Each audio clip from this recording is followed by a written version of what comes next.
We're close to the fourth week of the virtual legislative session, and more than 760 bills have been introduced in the House and Senate to date. So what kind of differences are you discovering between Republican and Democratic priorities? Well, the differences are fairly stark. My fellow Republican colleagues are focused on real solutions by incentivizing opportunities and growing our economy. We've introduced legislation to provide unemployment insurance tax relief, suspend business and occupational tax collections, offer credit for businesses on their B&O tax liability, invest in rural infrastructure, and really importantly, move all of Washington state to a phase 2 reopening. With revenue being larger than anticipated, Republicans also propose an economic recovery package without new taxes. It's called the Real Recovery for Washington Act. This includes more than $1.5 billion in relief for working families and $834 million to help small businesses that have been hurt by the pandemic, lost revenue. On the flip side, Democrats have proposed billions in new taxes and new policies to make it more expensive to live, work, and raise a family in Washington.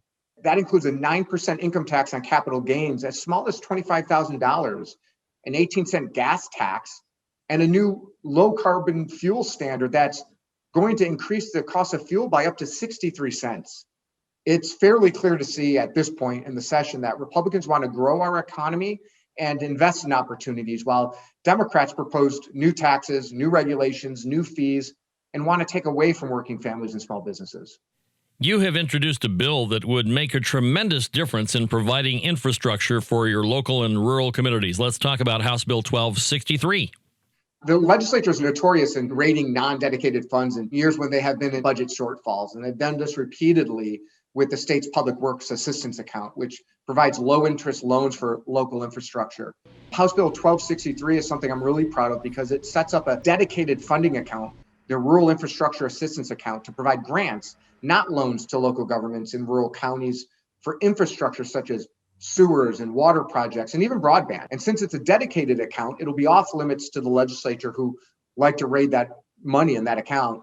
Rural communities like mine in the 20th district need strong bones and updated infrastructure to be able to grow and prosper. So this bill addresses that problem and creates regional opportunities that will support job growth throughout our communities. I know legislators are navigating through many challenges with the remote session, but one positive is that people can participate from the comfort of their homes. Tell us about that. In the House, remote testimony on committee meetings was started a year ago and on a trial basis, and it was really limited. But now every committee floor sessions are all remote on every bill, and they'll have remote testimony, and you can dial in and call in on that. This means that every citizen from every corner of my district, from Packwood to Rochester, Mossy Rock to Woodland, can sign in to testify on any bills in any committee. You can go to ledge.wa.gov. And on the right side of the page, you'll see a tab that says participate in committee hearings. You can follow those links and sign in and testify. I also encourage everyone really to call in and write or email my office with any questions, comments, or ideas about legislation. Really, some of the best ideas for legislation and bills starts with you, the voters, the constituents, the citizens of Washington state. And I'm glad to discuss those issues with anyone on the phone or remotely via Zoom.